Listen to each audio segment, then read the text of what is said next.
Hi friends, ఈరోజు రొయ్యల పకోడీ ఏ విధంగా చేసుకోవాలో చూపించిపోతున్నాను. ఫిషింగ్ హార్బర్ నుంచి తీసుకొచ్చిన రొయ్యలతో సగం రొయ్యలు ఫ్రై అలాగే కర్రీ చేసి ఇంకా కొంచెం పకోడీ వేద్దామని చెప్పి ఉంచేసాను కదా. ఇప్పుడు ఆ రొయ్యలతో పకోడీ అయితే ఎలా చేయాలో చూపిస్తున్నాను. ముందుగా రొయ్యలు క్లీన్ చేసి పెట్టుకోవాలండి. దాంట్లో మనకి రుచికి సరిపడినంత సాల్ట్ వేసుకోవాలి. అలాగే పసుపు, కారం అన్నీ కూడా వేసుకోవాలి. నేను ప్రతి దాంట్లోనూ కూడా పసుపు అనేది యాడ్ చేస్తాను. ఇప్పుడు 1 టేబుల్ స్పూన్ వరకు అల్లం వెల్లుల్లి పేస్ట్, అలాగే 1 టేబుల్ స్పూన్ జీలకర్ర పౌడర్, 1 టేబుల్ స్పూన్ ధనియా పౌడర్, 1 టేబుల్ స్పూన్ వరకు గరం మసాలా పౌడర్ వేసుకోవాలి. ఇప్పుడు ఒక హాఫ్ చెక్క నిమ్మరసం కూడా పిండుకోవాలండి. దీంట్లోనే 1 కప్పు వరకు కార్న్‌ఫ్లోర్ వేసుకోండి. అలాగే ఒక ఎగ్ కూడా పగలగొట్టుకుని వేసుకోవాలి. ఇప్పుడు ఇదంతా కూడా బాగా మిక్స్ చేసుకోవాలి. చాలా ఈజీగా ఈ రొయ్యల పకోడీ చేసుకోవచ్చండి. టేస్ట్ కూడా చాలా బాగుంది.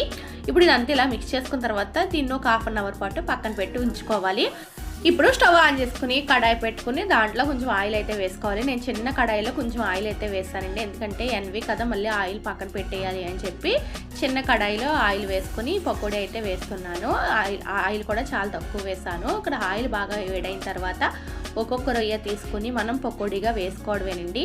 మనం అన్నీ తీసుకుని ఒకసారి ముద్దగా వేసేస్తే అంటుకుపోతాయి కాబట్టి విడివిడిగా ఒక్కొక్కటి వేసుకుంటే ఎంతో టేస్టీగా ఉండే రొయ్యల పకోడీలు అయితే చాలా ఈజీగా చేసుకోవచ్చు. చాలా క్రిస్పీగా వచ్చాయండి. ఎగ్ వేయడం వల్ల మనం ఈ కార్న్‌ఫ్లోర్ ఇవన్నీ వేస్తే అవన్నీ కూడా మనకి రొయ్యలకి అయితే బాగా పట్టుకున్నాయి అనమాట. చాలా బాగున్నాయి.